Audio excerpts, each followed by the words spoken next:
முன்காலத்தில் 3 மனிதர்கள் நடந்து சென்றனர். அப்போது மழை பொழிந்தது. அவர்கள் மலையில் உள்ள குகையில் நுழைந்தனர். ஒரு பெரிய பாறை உருண்டு வந்து குகை வாசலை அடைத்தது. அப்போது அவர்கள் தமக்குள், நீங்கள் செய்த நல்லறங்களில் மிகச் சிறந்ததை கூறி அல்லாஹ்விடம் பிரார்த்தியுங்கள் என்றனர். அவர்களில் ஒருவர், இறைவா, எனக்கு வயது முதிர்ந்த பெற்றோர் இருந்தனர். நான் ஆடு மேய்க்க வெளியே சென்றுவிட்டு பிறகு வந்து பால் கறந்து பால் பாத்திரத்தை பெற்றோர்களிடம் கொண்டு வருவேன். அவர்கள் அருந்துவார்கள். பிறகு குழந்தைகளுக்கும் குடும்பத்தாருக்கும் என் மனைவிக்கும் கொடுப்பேன்.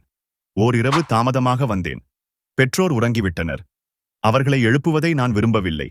குழந்தை பசியால் என் காலடியில் அழுதனர். விடியும் வரை இதே நிலை நீடித்தது. இறைவா, நான் இதை உன்னுடைய திருப்தியை நாடிச் செய்திருப்பதாக நீ அறிந்தால் நாங்கள் வானததை பார்க்கும் வகையில் ஓரிடை வெளியை ஏற்படுத்து எனக் கூறினார். அவ்வாறு பாறை விலகி இடைவெளி உண்டானது.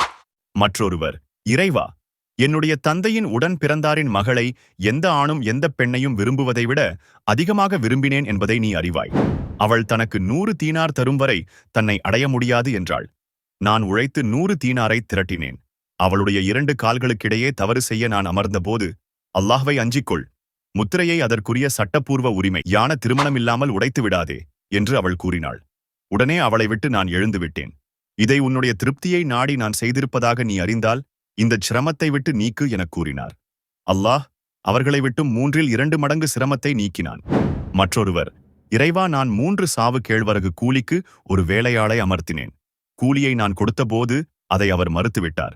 அந்த கேழ்வரகை பயிர் செய்தேன். அதன் வருமானத்தில் மாடுகளையும் அதை மேய்ப்பவரையும் விலைக்கு வாங்கினேன். பிறகு அவர் வந்து, அல்லாஹ்வின் அடிமையே, என்னுடைய கூலியை கொடு என்றார். இந்த மாடுகள் அதை மேய்ப்பவர்கள் எல்லாம் உமக்குரியவை, எடுத்துச் செல்லும் என்று கூறினேன்.